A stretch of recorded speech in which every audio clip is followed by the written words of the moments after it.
launched, and I just want to welcome and thank everyone again on behalf of the SUNY Delhi Alumni Association for being here this morning.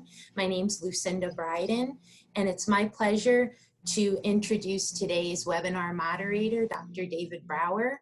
David is the Dean of our School of Business and Hospitality Management, and he's also a fellow Delhi alum. David earned his Bachelor of Business Administration from SUNY Delhi in 2000. He went on to get his master's degree at Johnson & Wales University in Business and Hospitality Management, and then earned his PhD degree at Capella University in Organizational Management. I can tell you that SUNY Delhi has been very privileged to have David serve on our college faculty for the past 18 years. He's a great asset to our campus community, and I'm positive that many of you will remember him. We're delighted to have an equally impressive panel with us this morning. And at this time, I'd like to turn the session over to Dr. Brower to introduce our panel. Thank you and enjoy. Thank you very much, Lucinda, and welcome to all of you. I would just like to underscore what Lucinda mentioned about our distinguished panel of guests that you're going to hear from in just a moment.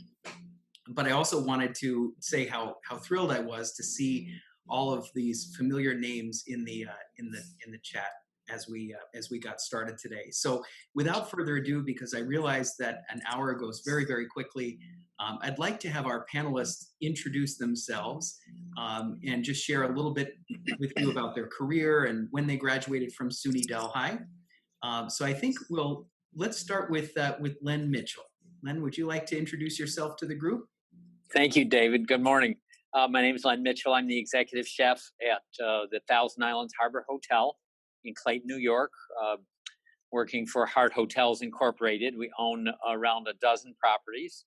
I'm thrilled with the preparation that I received as a class of 1981 Delhi graduate, and very pleased to be here today to participate, to give back.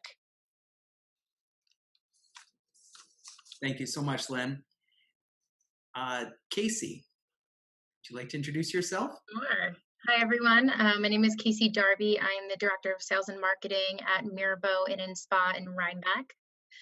We are a fairly new property. We opened in October of 2019. Tough year to be open, especially during all of this. Just a bit of a background on Mirbeau. We have 3 properties. So we have one in Skaneateles, New York, up in the Finger Lakes, and we have one in Plymouth, Massachusetts, and we are the third. We're a full restaurant resort and spa resort, as well as we have 50 rooms. And I graduated in 2012. Very good. Welcome, Kaycee. Thank you. Jim. Good morning, everybody. Jim McPartlin, class of 82.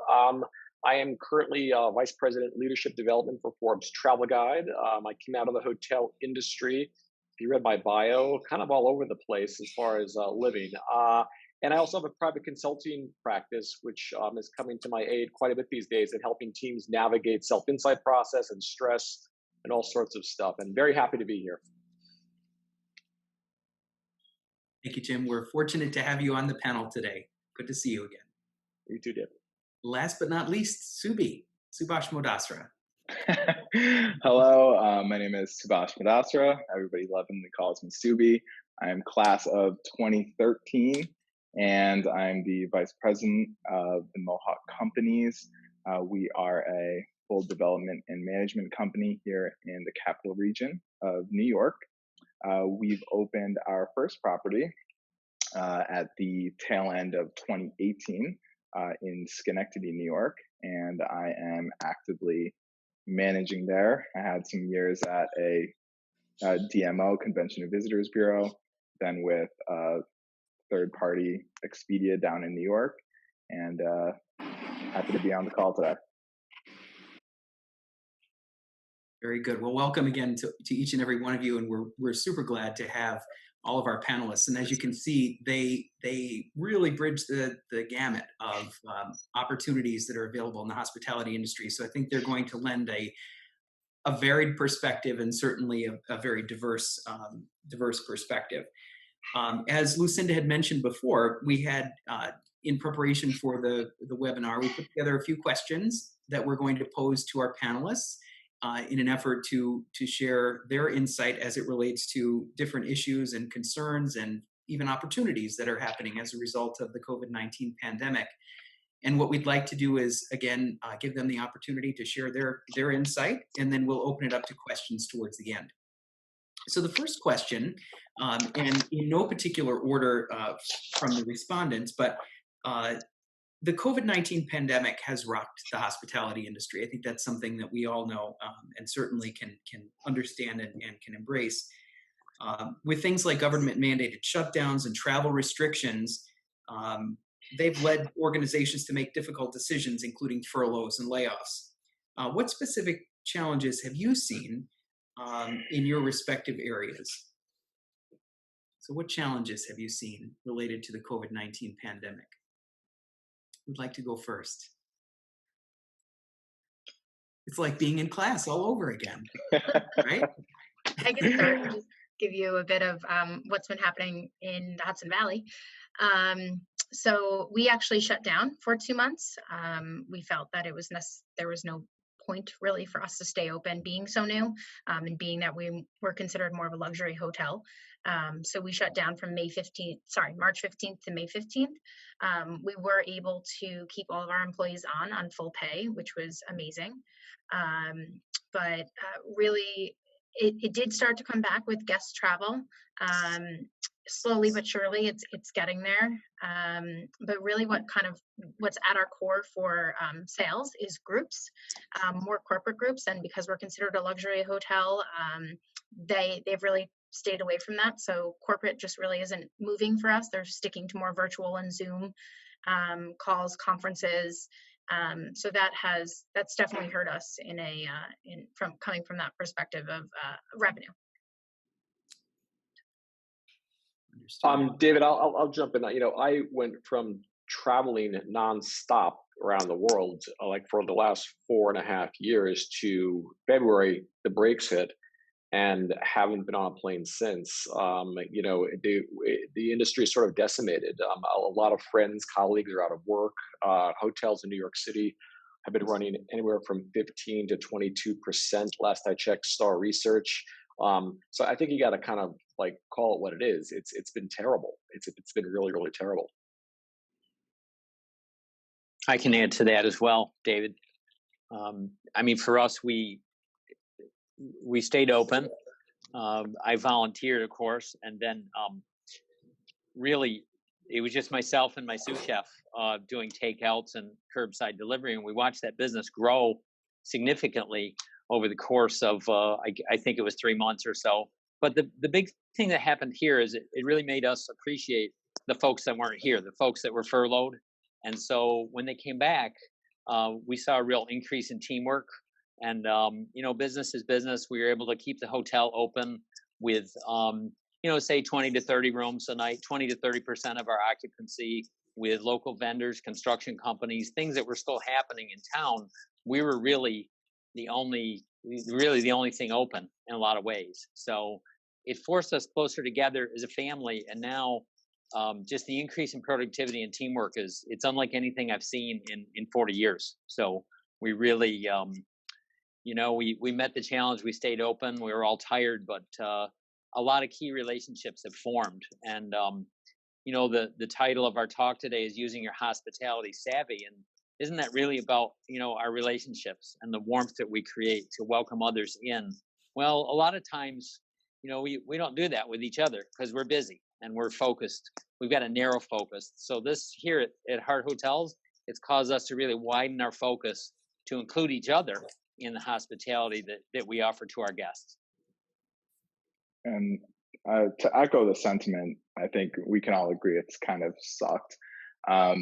We've had 3 primary challenges, I think. And the first is from the staffing perspective, we had to kind of know when to call it quits. And, for us, we were brand new first year. A lot of these team members started with us and they were like family. So having to make the decision to say, you have to go was horrendous. And, it was terrible.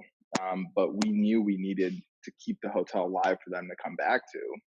And then the second piece is guidance. We've been getting federal guidance from CDC, we've been getting state guidance, and then we've been getting county municipal guidance. And it's been coming from all different angles on how you reopen, how you operate, how you function as a property.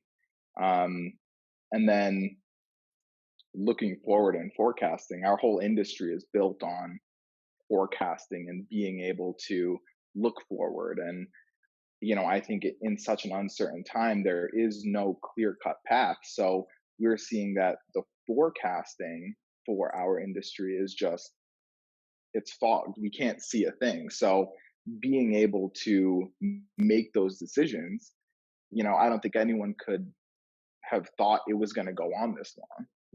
Everyone thought we were going to be open by summer, and we'll open tail end. And now we're looking at all of 2020 just being wiped. So that's really posed the biggest challenges for us. I think you mentioned a really good point, Subi, in that the uncertainty of it all is what is really unsettling to most folks, whether it be individually or from an organizational perspective. So I think that that's certainly led to more challenges than opportunities. But to try to kind of channel the that silver lining that Len was talking about, some organizations are experiencing some opportunities to redefine themselves and reinvent themselves, and even individuals. And I like to think that many of the folks who are on the call today might be finding themselves in that same position. So like I said, some organizations are experiencing opportunities for unexpected growth and success. Do any of you have some examples of where you might see that? Again, I know, Len, you shared a really positive one, a really good one. But do any of you have examples that you could share in those areas? Well, I know within the training division with Forbes, for instance, we've discovered the joys of Zoom and virtual training, and it's actually taken off. It's pretty amazing, which is kind of good to see. So I think this is probably my third really bad economic downturn in 30 years, and I've seen a few really bad ones, but this is horrible. You kind of dig deep and you think, all right, I can sit here and do nothing and wait, or I can sort of create. And so that's what my organization has done. And we went from 30 full-time trainers down to 3 or now 4, right? So it's tough, but you got to keep the company going and find it within yourself to do what's next, right? Absolutely. Even from the higher education standpoint, we're doing things to right size and to keep us moving forward, essentially. Yeah. So, I think from the silver lining for being such a new property, we've had the first month, 3 to 4 weeks were really tough in dropping of occupancy and all of our base business and everything out the window. But we really lucked out in our area because early on I made a contact with the National Guard, and we were just using them and they were using us for drill weekends. So we would pick up 4 or 5 rooms a month, maybe, if there was a drill weekend. And they were passed up by a lot of local hotels because no one wanted to give them the government rate, and then during the weekends of the summer. And we continued the relationship all up until this happened. And 3-4 weeks in, we started getting inquiries for, hey, the Guard is mobilizing. Can we put a few units at the hotel? And then it turned into, 20 units and 10 rooms. And they said, well, now all the units can't be roomed together. Can we take 20 rooms at your hotel? And I said, yeah. And I said, I'll do you one better. I'll close my doors if you fill me up. So we locked our doors to the public, and we've had National Guard fill this up ever since. And it's been a real great opportunity to be able to have the occupancy numbers we've had when the markets are at 10-20% maybe. That's great. Again, thinking creatively and completely outside of the box, something that others might have turned their nose at, are now really looking at these opportunities for their lifeblood to keep them alive. Yeah. with Mirbeau, what we actually did just as we started to open back up, because we knew we were going to have a lot of travelers, is really try and focus on our local community, and kind of reach from being so new. As you know, so Rhinebeck's a very small village. You can kind of be on the outskirts if you're the newbie in town. So we kind of use that with COVID to kind of get into the core group of Rhinebeck and do things for our community, and vice versa, to really kind of act as one and become a part of the tight knit group. So one positive. Very nice.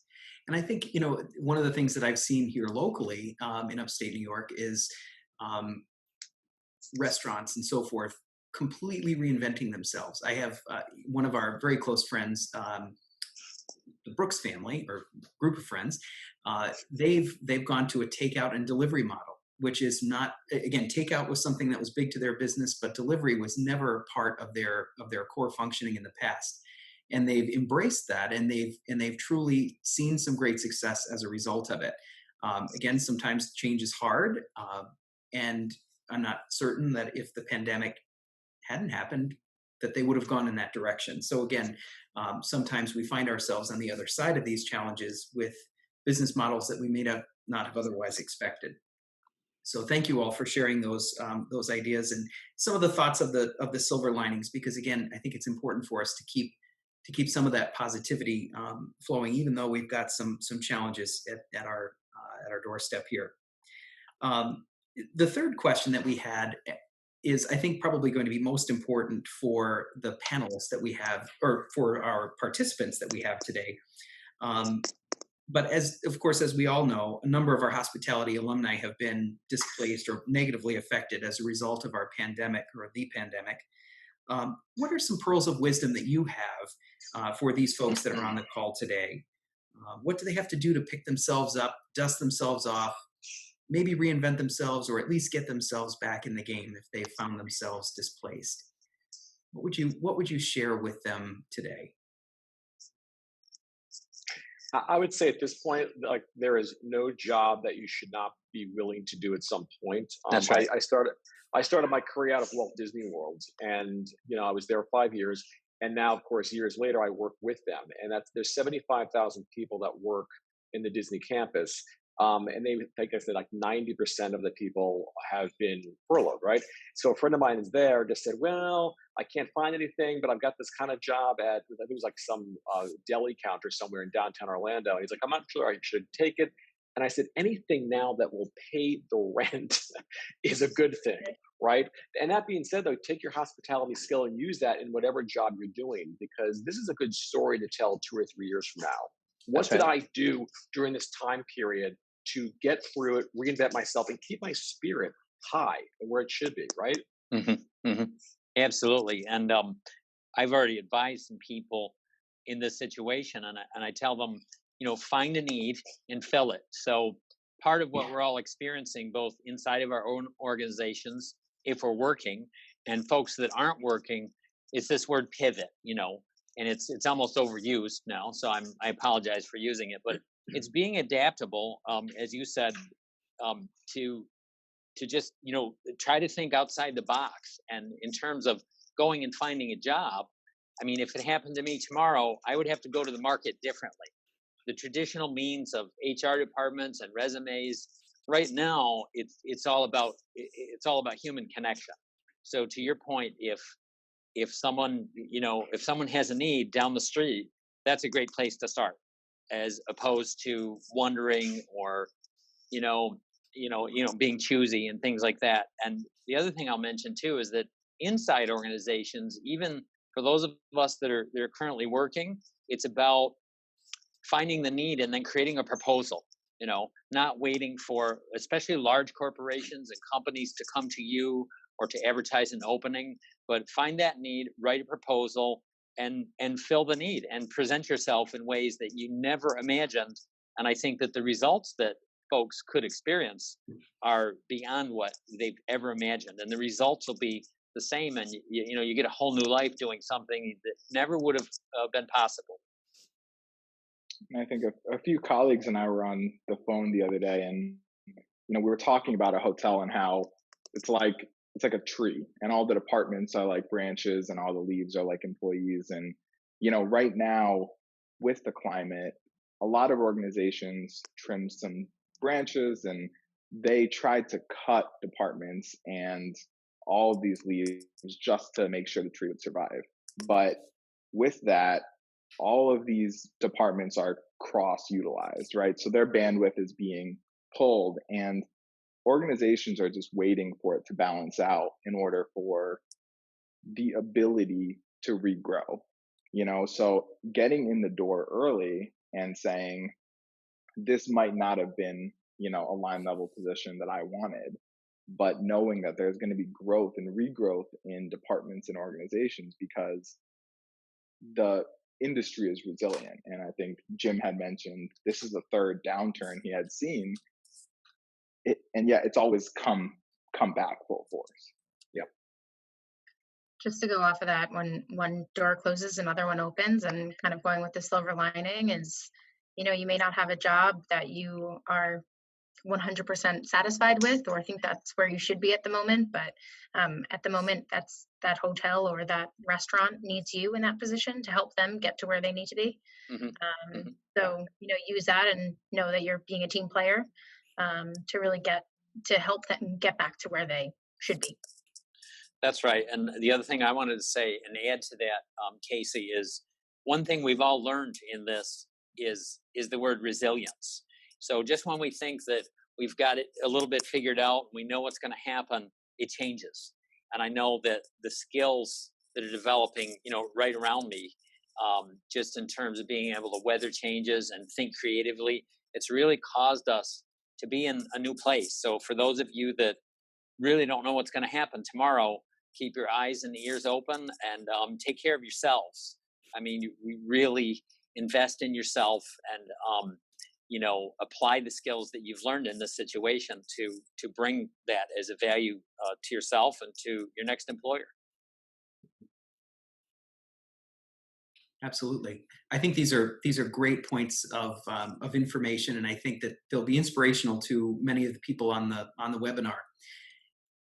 If, let's say, we have some folks who are participating today who are having some difficulty because, again, it's a challenge when you're furloughed or you've been laid off and you're home, and you might be a little bit in some despair and so forth.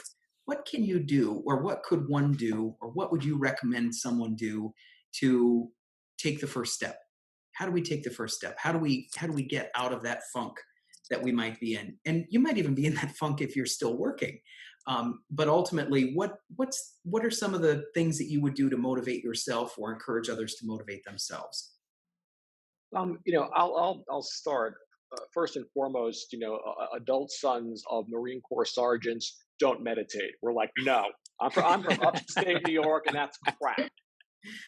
I will say that I've learned something in the last 30 years is that actually each morning I sit quietly, gather my energy. It's not meditation, Kaycee. And I sort of, I kind of center myself and I decide to envision that day. And I can't underscore the importance of that because I think, David, to your point, is that you really can start to go into these bad places sometimes. And not that you should try to suppress that, because I get it, people, and I get it. But maybe look at that and then sort of think, okay, I've been there, and now I'm going to start going here instead, and take that first step, as it were. Excellent. I'll be uncharacteristically short and just tell people, do something different. I'll say make sure you get up and take a shower and get dressed that day. There you go. That kind of thing. Yeah, seriously. Exactly. Yeah, make your bed. Yeah, That's yeah. it. Just do. It's the small things that get you started, Yes. and then go from there. Go outside and take a walk and think about things, and then bring back your resume. Bring it out. See what you can do, and start sending it out and giving it to people that you actually know. That's going to be more helpful probably than just sending it off to any HR department. It's all about the connections and using your network, Delhi included. Yes. And that was what I was going to build on that really quickly, Kaycee, and say that, this is a network for those of you who are participating in the webinar. This is a great network of people for you to leverage, whether it be the Alumni Association or the individuals on the panel here. It's a great group of folks to stay connected with, for sure. Absolutely. Yeah, no, I mean, I think we're all in hospitality, so we love to talk. So use this as an opportunity to go talk to some of your friends that you might not have connected with in years. We've all worked at properties and met all these different types of people, and use this as an opportunity to call someone and just touch base. I'm sure it's been a long time. Absolutely. And I think, again, with one of the things that we want to keep in mind as well is really focusing on progress, trying to do something every single day. And I was reading an article very early on in the pandemic, and many of us at the college are working remotely as well. And I was trying to personally sort of define what a day looked like for me. I had a very, very specific routine every single day when I went to work. And then going to work just down the hall from where I woke up is very different. And one of the things that they mentioned in there was, to Kaycee's point, getting up, taking a shower, shaving, putting on your uniform or whatever you would normally go to work in, it makes you feel normal, quote normal. And so I think that that's so critical. Hey, David, I'll also say, I think the habit thing is important. The silver lining for me, and honestly, in this is that I had sold a book last fall and I had to write it. And so the silver lining is actually I had time to write a book in the last 5 months. And I will tell you, there are mornings where it's like, I can't do this. I'm out of ideas. And you sit there and you just type the first sentence, and then you type another one, and then you keep on going. And I submitted the manuscript 2 weeks ago. But it's one of those like, wow, I just wrote a book. And you think to yourself, I can't possibly do this. Who am I? And you know what? You actually can do this. That's right. It takes focus and commitment and tapping into your life force, which is your spirit, to say, I'm actually better than this. I'm going to make this happen. Right? That's right. Definitely. Absolutely. I mean, a lot of us have talked about returning to normal, but to Jim's point, return to better. Yeah. Great. So we did receive a related question and from one of our participants, and it states, they're wondering if any of you are seeing mindfulness play a role in effective leadership in our industry today as a result of the pandemic. Just wrote a book on it. Yes. I thought you might like that one, Jim. I do. I'll let you all jump in on this as well, but I think you have to be present. I do. I think you have to be present and think in terms of what's going on right now. And with people I'm coaching these days, I talk a lot about this. It's just, where are you in your process? And are you aware of yourself? More importantly, are you aware of those around you and what your actions and your spirit do to those around you? You can just as easily crash somebody as you can lift them up. So I think mindfulness is incredibly important. Absolutely. I used to ask my staff when they arrived every day. I wouldn't ask them anything. I would just say, here's what we have going on today, and here's what you need to do. And now when they arrive, I'm thankful that they're in the building again. And I ask them how they're feeling. How are you feeling? And what are your goals today? And then my role has changed to just support them from the bottom up. My name is the last on the schedule now, because I view my role as being aware of how I'm feeling. Management begins with oneself, and then being aware of where they are, and then putting it together. And we've had a lot more success with that sort of a model. Yeah, I think just being there for them, and they've been there for a lot of my staff has been there through this whole thing, and they haven't complained. They haven't said, That's right. I'm not coming in. I cannot believe how there they've been for us. And that really makes you look at the organization and say, how can we be there for them? And what can we do, even if it's just getting them extra masks for their family, right? And making sure everyone at home has something, or doing simple things around the hotel to make sure they're comfortable. Yeah. And kind of on the other side of that, I mean, you really kind of saw, not to bring any negativity in here, but you kind of saw what people, where their kind of their values aligned, and how they felt they were a part of the company. So maybe it was someone who had just started and they were so thankful that, they were still with us, that yes, maybe they're an esthetician and they can't do facials yet, but they're actually the screeners that are taking temperatures of every person walking through the front door and asking them their questions.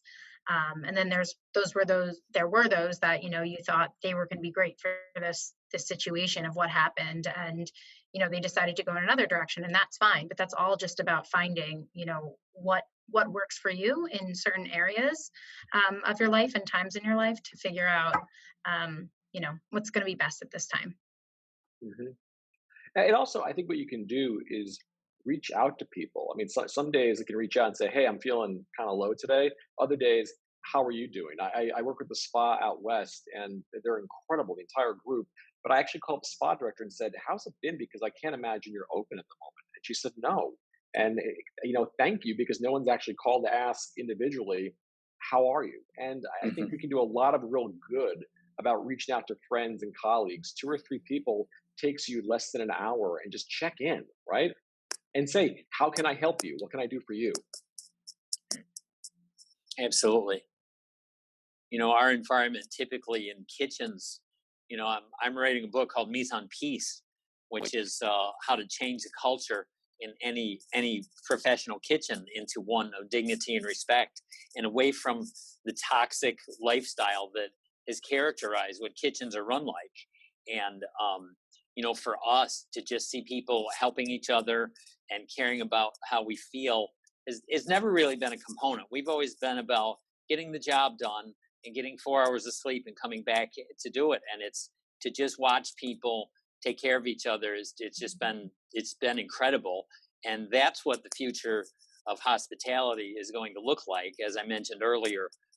And we're seeing it happen before our very eyes. Absolutely.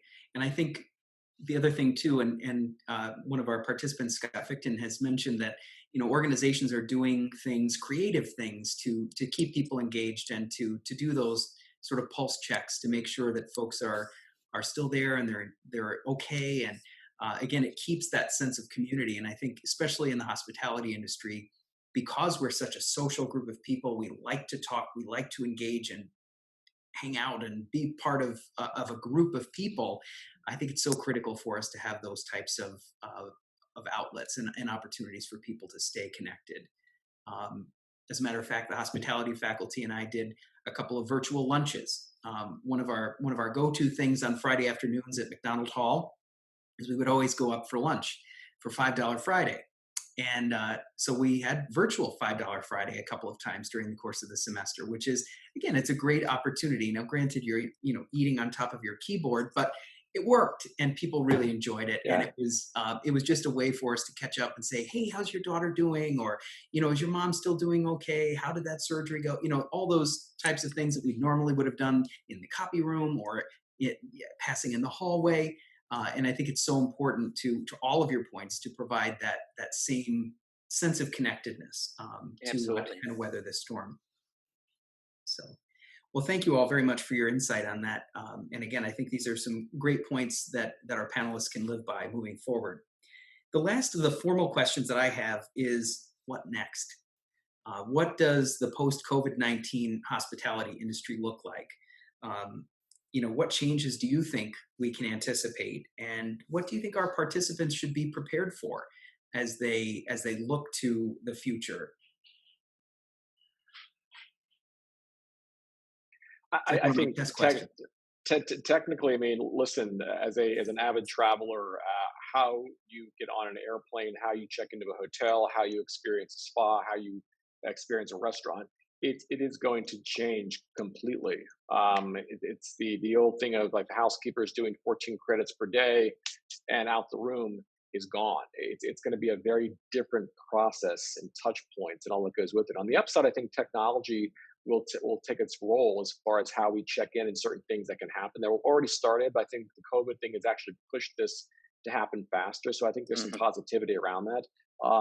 But as much as one can crystal ball in all of this, I think a lot of processes on a technical level are gonna change pretty dramatically because they have to. I think that was interesting because that's exactly where, from the branding of hotels, you know, a lot of properties already began this contactless check-in and the reduction in labor cost and trying to build some profitability back by, you know, keying in these components. And now we're going to see a customer that is appreciating that process much more. Yeah. And, you know, the reduction in touch points, like Jim was saying, instead of maybe getting that daily room service, it could go to weekly or on demand, and keeping, you know, the touch points down is going to really change how the experience happens at a property, which I'm excited to see what creation these brands are able to really pull out.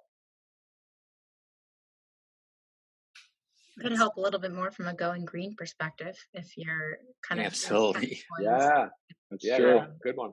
That's a big thing here. So we're kind of using that idea of less touch points to kind of go in more of the more green direction. So I think a lot of the lack of touch points was really associated with the millennial travelers, but I think given the state of the environment right now, again, I think multi-generations are embracing it. So I think that's helpful in selling it, if you will, to your business. yeah, we're also, just something I wanted to mention, I don't know if anyone else is seeing this in their respective areas, but with reservations, usually we are 30 to 45 days out in terms of bookings. Now we are like 3 days out. Or that day. We're seeing a lot of jumps over the weekend. So it's a Thursday night, and then the next day we have 10 bookings for the weekend, additional. Yeah. And another thing we've been seeing a lot of is, which we actually just had an internal discussion about, was people extending their stays. So they would book for a night, and then they'd come down the next morning and say, okay, we're going to stay for another 2 nights. Which has been interesting from a perspective of staffing, because you have your staffing from the housekeeping end and the spa end, really, and restaurant, to say that, okay, this is what we're going to be, this is our occupancy, but within 24 hours, it's changing, and it's changing enough that you'll need an extra person on, or an extra 2 people on. So I don't know if anyone else is seeing that, but I think it's just more from people extending their stay, is people trying to see if they feel comfortable. So coming for a night, seeing if they feel comfortable with, you know, wearing the masks and the cleanliness of the hotel. And then people saying, okay, I feel comfortable, let me maybe stay another night, and, you know, we'll do a full weekend. But I don't know if anyone else is experiencing that. I was just interested. Absolutely. Last night, when I left here at whatever time, early in the evening for a chef, you know, I left and we had 16 reservations on the book, 16 people. When I came in, my sous chef told me that a party of 20 walked in, and we ended up doing 110 for dinner. So every day, so we're thrilled to have the business, and they did it well, good ticket time and everything. But so yeah, there's words like agility and flexibility. And right now we prep for 140 dinners every day, Monday night, Tuesday night. Yeah, it's all mine tonight. So because we don't know what's going to happen. So one thing I'm hearing in all of our conversation here is the word awareness of what's happening internally, what's awareness for us of what's happening in the community. We could have 2 restaurants, and Clayton's a very small village, almost about the size of Delhi on the water. And, you know, if 1 or 2 restaurants decide to close on a Monday night or change their hours, all those people are coming here. Or, you know, so it's just really caused some awareness in ways that we were just kind of going through the motions. So another silver lining, awareness. Absolutely. Also, well, and Lennon said earlier, like pivot. It's sort of what's going to be right now. I worked with the Point up in Saranac Lake and Ocean House in Rhode Island, and they're both saying they're filled for the rest of the summer as far as weekends. It's done. But to Kaycee's point also is that they're seeing shoulder dates fill up as well all of a sudden, because I think once people start to trust the process, it's like, and you might experience with staff going, oh my God, it's a mess. It's a mess. Cool. Let's do it, right? money's coming in. Rally. Right, and if it happens in the other direction and it's slow, I'll kind of throw them a bone and say, you know what? If it's slow right now, is it okay to feel that way? And I say, yeah, it's fine. Get stocked up. Take your actual break today. Definitely. Yes. Tim, what are you seeing in terms of, I mean, are you going to go back to traveling soon? Is there a Forbes, have they kind of released what their guidelines are? We're actually doing a series of webinars on our guidelines and how, from a luxury standpoint, we're doing this. So we work a lot with like the 5-4-star hotels and spas and restaurants, and we're doing a lot of that right now. But also it's contingent upon the economics. I mean, in New York, LA are still very, very low when it comes to occupancy. I think the Beverly Hills Hotel is still running around 30%. Last time I spoke to Ed Mady out there, and it's just sort of, it is the reality, I think, until some sort of vaccine or some sort of semblance of normalcy returns. And that's, we've been very careful not to try to crystal ball it. But I remember like I was a VP of a hotel company at 9/11, and I remember going literally from like making lots of cash and doing high fives to hotels plummeted. I mean, almost overnight. And at that time, I think we laid off 30% of our corporate overhead, same in the fields. And it was pretty horrible for a number of months afterwards. And then slowly but surely came out of it. And I think that's my sort of guiding light, is that I think we're close to a vaccine. But until that happens, travelers are still a little hesitant. And especially the restaurant people just don't want to go to restaurants. Right.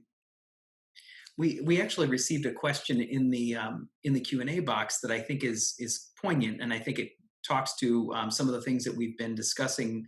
But the question reads: are any of the panelists working with their teams to brainstorm on creative ways to get guests or customers back into their business? And if so, what are some of the creative strategies that you've come up with? Yeah, we've been going, now that the National Guard is really leaving and they're starting to demilitarize.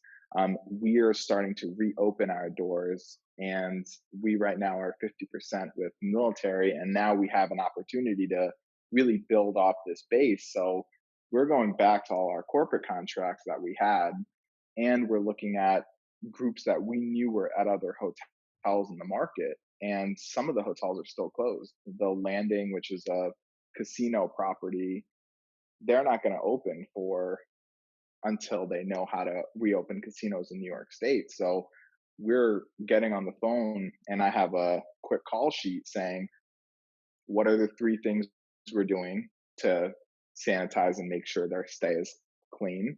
And what is it that these hotels were doing for them that we can really bring the groups back? Because a lot of the drive traffic is coming back in full force, and in these tertiary markets, we're seeing the occupancy really start to spike on weekends and shoulders. So it's a good opportunity for us to try to get a foothold again and build base back up while our military base is still in house.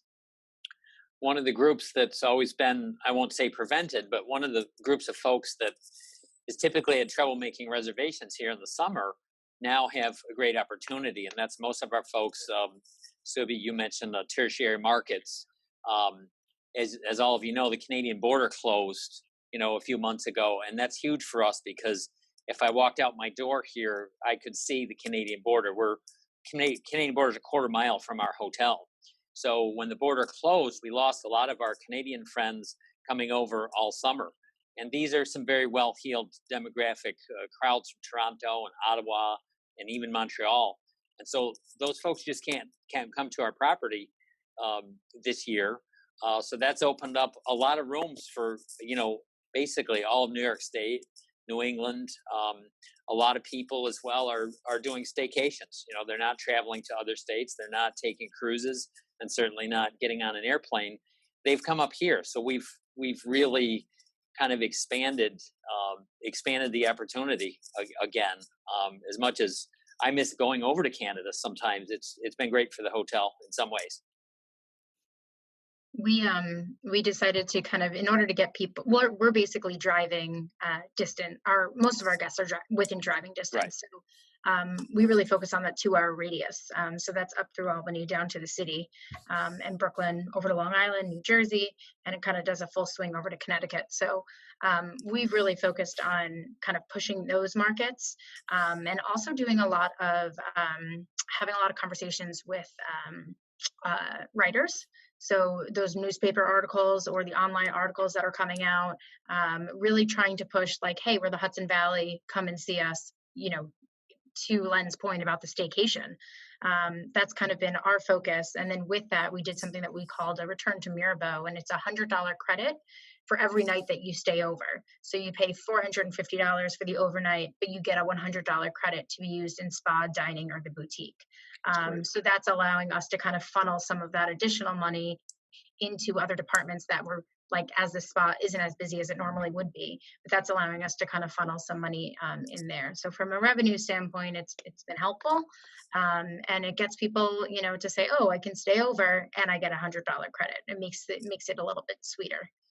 Yeah, that's changed our perception too. We did something similar. We call it hotel bonds, and it's a similar structure, and it's really helped folks that have perceived our hotel as a special occasion, boutique, expensive place, and it's made it accessible for them. And I'm thrilled to see families enjoying the pool again, and because typically in higher income brackets, it's just not that way. So now, it's really expanded our community.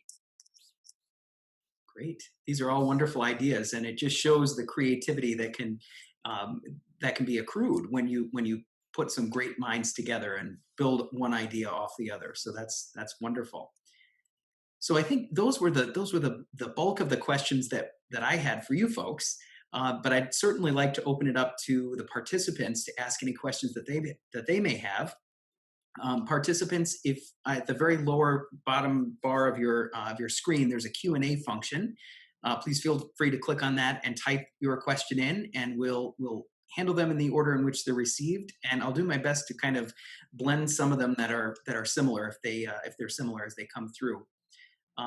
We do have one question that is in the chat box right now, and the question asks, when essentially, and I'm sort of paraphrasing this, but when do you perceive the hospitality industry to be back in full swing?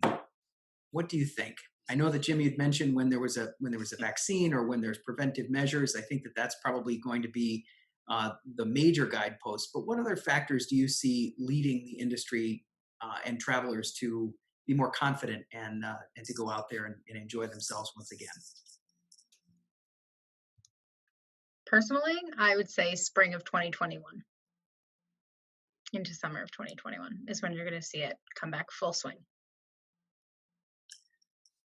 I would say that without mentioning a date, I mean, our weddings, we've had a lot of weddings cancel this summer, but next summer, we're not only fully booked and set to exceed what we had booked this summer, but people are booking weddings in March and April, and even on Thursdays and Mondays. Imagine getting married on a Monday, but that's all that's available. So people are booking that.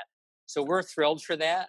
But again, and I just realized this in the last few days, for our entire industry to experience full swing again, it's going to require full employment in many other sectors, many other industries. I mean, for us, because basically, when the unemployment rate is what it is, when that changes, that's when the demand for what we're offering will start to change. Definitely. There's another question in the box, and it focuses on occupancy. And for those of you who are in the hotel side of the industry, are you seeing lower occupancy due to having to hold rooms in order to keep housekeepers safe?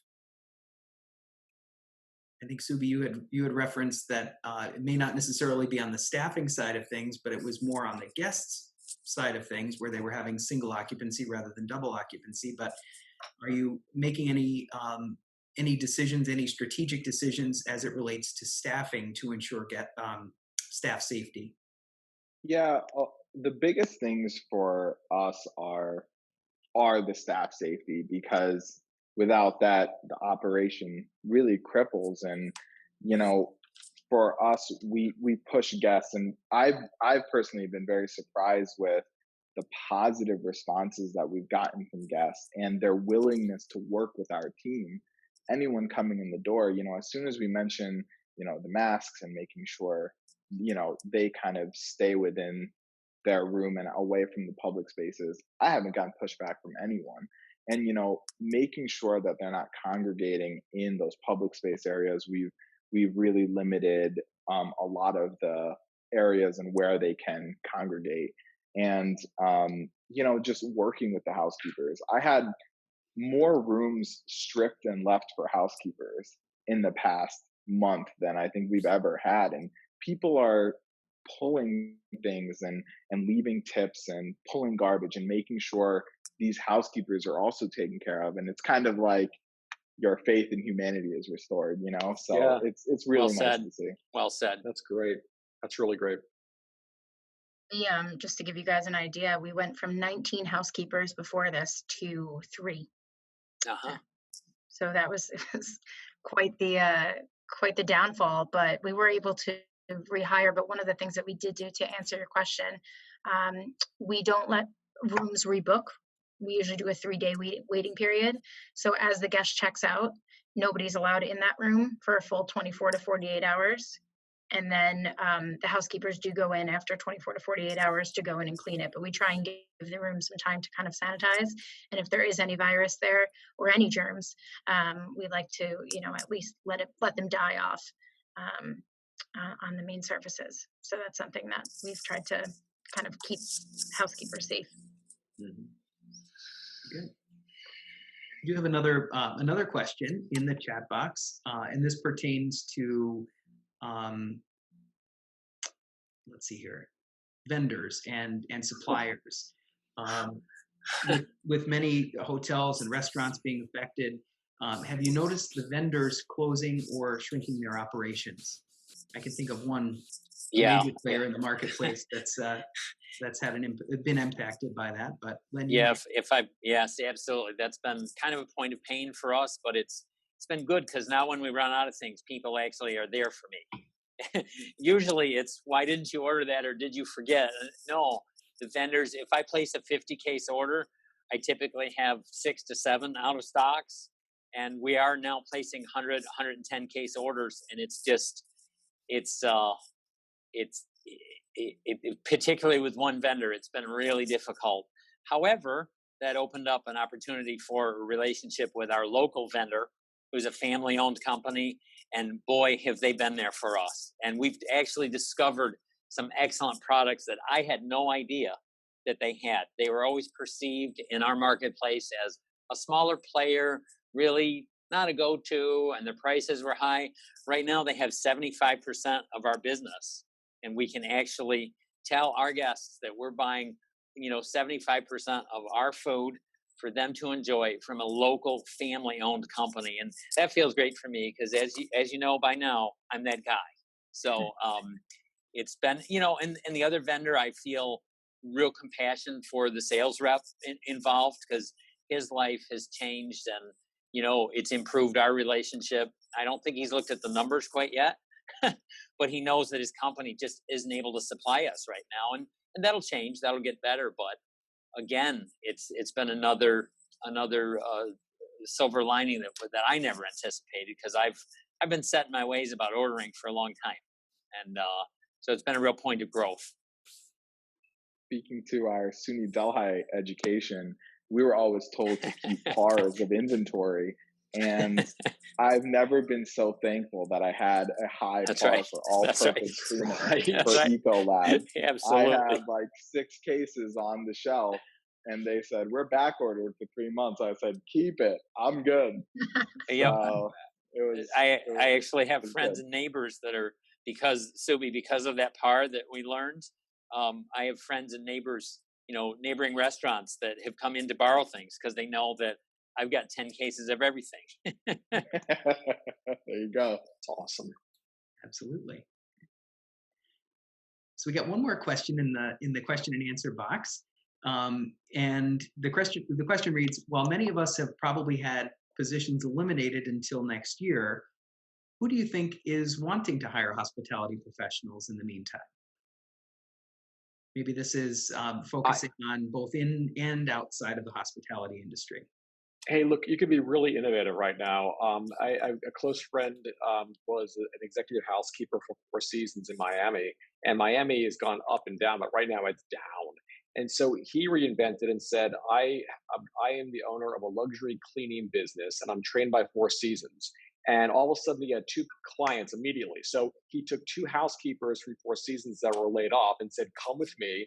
And they walked in perfectly uniformed, and this lady said, "Oh my God, it's amazing." She called her friend down the street, and he said, "I'm not even sure I'll need to go back to work because candidly, if this keeps on happening, I'm going to have my own business." And I'm like, "Good for There you go. So reinvent, right? Definitely. That's a great story, great opportunity. And again, it's completely related, obviously. So that's wonderful. Totally. Leveraging experience and context in many cases. Very good. That was great. Any other thoughts on how folks can either reinvent themselves or find opportunities in obscure or maybe non-traditional places? I mean, I think businesses can always use people that are good with people, that are warm-hearted, that work hard. And I mean, that's what hospitality folks do. You know, we're able to do it all. So if you plug and play us in almost any operation, you're going to see we succeed. So I would really, really push to look at opportunities where, you know, restaurants right now, they're all trying to rehire and bring people back because they're really trying to reopen. We have all outdoor dining and limited indoor dining in New York State opening up. So I have a bunch of restaurant owners who are friends, and they can't even find people to work for them. They're like, no one wants to come in, no one wants to work. So get out there. Right. I think the old focus was marketing, being very savvy about marketing your skills and your experience, but people hire people. And to your point, Subi, the word warmth, connection, friendliness, emotional intelligence, go and market yourself as the wonderful person that you are. And people will be glad to include you in their business because you won't create HR issues. It's true. I would also just say that kind of think outside the box. So if you love hotels and you want to stick within the kind of hotel realm of things, maybe try a different department. Maybe they're not looking for servers as much right now, but they definitely are looking for housekeepers. And at the end of the day, even if you don't like it and you do it for a while, it's really just going to help build your resume and build kind of who you are and make you a little bit more well-rounded. So that when you do go back and you go for that position as executive spa director or whatever it may be, you at least have that housekeeping experience and something a little bit different that you normally wouldn't do. And COVID's kind of allowing us to take a step in a different direction to kind of come back and better us in the future. Very good. Well, at this point, we're right at 12 o'clock, and I want to be mindful of not only our participants' time, but certainly our panelists' time today. Do we have any final questions that folks want to pose in the Q&A box? We'll give folks a second or two to think of those final questions. I have one, of course. Those of you who've had me in class know I've always got a question, right? What do you see as the value of LinkedIn right now in staying connected and being engaged with your fellow hospitality professionals and people who are in different industries? What should folks on the call, what should they be doing with their LinkedIn profile? Anything? Yeah, absolutely. Go ahead. I got a love-hate with LinkedIn, by the way, because I now have 4,000 people on LinkedIn, and so it's like this, and now they wish you happy birthday, and but that being said, I think it can be an effective tool if you treat it as a tool. And so I think sometimes it's going through and liking things for whatever reason is kind of nonsense. But I do think if you focus on certain things, what you want to get out of it can be really powerful. And a friend of mine runs the Wythe Hotel in Brooklyn, and through LinkedIn, he got an idea about having his hotel convert to virtual office space. And he was actually featured in Fast Company this morning. And sort of like, and that came directly from Peter out of LinkedIn, a conversation we had with somebody else in the Midwest who had done it. So I think there's value if it's focused, right? I think agree. social media Yes. can really take you down a rabbit hole if you're not careful. Absolutely, Jim. I agree. And one advice I was going to give earlier for people is, yes, to exploit everything that's necessary, but LinkedIn is fantastic if it's focused. And the current trend is not just to post photos or articles, but actual video, and I know that, okay, it's 2020 and, everybody's a television star. Some folks are more inclined to that than others, but really focus on your content and focus on your connections. David mentioned earlier to reach out to your fellow Delhi alum. All of the alumni are there and available to you, and it's a starting point of connection. So, know what your goal is. I would say know what your goal is when you go out on LinkedIn, because to Jim's point, you can spend a lot of time linking and commenting and saying thank you. But if you really focus in on what your goal is, it's a very effective tool. And mine's been exploding recently. I don't know why, but it's time consuming to respond to everyone. So, I have other friends on LinkedIn. They say, well, I connect with everyone, and that's if you've got time to do that. But no, to Jim's point, what did you say? You have 5,000? It's just too many. 4,000. Yeah, 4,000 is hours of your day sometimes. So it is very effective, but learn how to use it. And when you set up a LinkedIn profile, the software, the algorithm, it's not a person. The software will guide you through the process of setting up your profile. Take the time to do that, because that's what really makes a difference. More is better. More detail is better on that, because when you see someone that has 10 connections and very little content, you kind of feel like they're not even looking at it. So it's a very good investment. I would say start with 15 minutes a day, and when it gets to maybe 45 minutes or an hour, it might be too much. Just to go off of what Len had said, I know I have a friend who's in the recruiting business, and a lot of times for those who may be on the call or anyone who may not have a position right now, so underneath the name and the description of what you do, don't necessarily say, executive housekeeper or spa director, kind of state what you are. So a well-rounded person in focusing on hospitality, specifically in restaurants, and kind of explain a little bit more about who you are instead of just saying your position, because you're more than just a position. And when recruiters kind of get That's back right. out there to look, to see who they're looking for, that's what they want to see. That's So right. That's the new outstanding are the soft Right. skills. The soft skills, that's the new outstanding in your field. Really good points. Really good points. We did receive one additional question, and I think given the time frame, it'll probably have to be our last question for today. But the question reads, is it appropriate to ask for a promotion or a raise during these times? I was on a development plan pre-COVID, and now everything has been swept under the rug. What are your thoughts about asking for raises during this time? I think it's situational. It's one of those, if I'm running a business and it's kind of hand to mouth, it's not a good time to ask me for more money. But I think it's situational. It would depend on where you work and what you're doing and everything else. I don't know many businesses right now, candidly, that have a lot of extra cash. I just don't. Yeah. I think. Go ahead. I was just going to say that, as an operator actively, it's not the greatest time maybe to go to them and say, hey, what can you do for me? But I think you can use this as an opportunity to say, look, we can get through this time, and look at how much I've been able to contribute after this is over. And, with that, not asking for it now, it gives the employer an opportunity to say, wow, look at what this person has done for me. I need to do something for them, and let them try to figure it out. I know you don't want to probably wait around for those things, but, try to give your employer an opportunity to do something. and go above and beyond for you. Absolutely. I had an employee, I had an associate return from furlough just 2 hours ago. And the person asked me about this, I mean, immediately. And I just took it as an opportunity to rebuild the relationship and say in the affirmative and say, no, we've not swept it under the rug.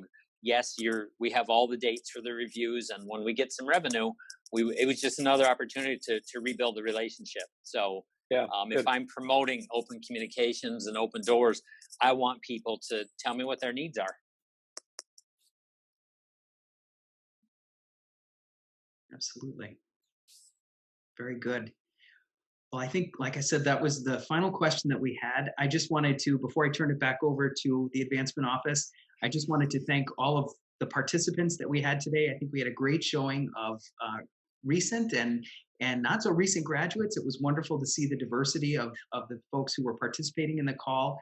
And we certainly want to thank each and every one of our panelists, Len Mitchell, Jim McPartlin, Kaycee, Darby, and Modasra for participating today and helping us and sharing some pearls of wisdom as it relates to, again, finding that silver lining and making sure that we see our long-term success.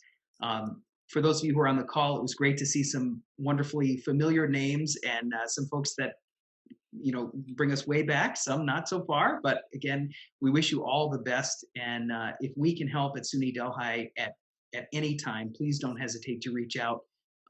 Again, we're on social media, we're on Instagram, Facebook, LinkedIn, and certainly by email or phone. Not quite ready for the in-person visits yet, but hopefully we'll get there very soon. So again, thank you all very much, and I'll turn it over to the advancement office at this point. Thank you, David, and thank you all again for taking part today. We're really excited to see so many of you join us.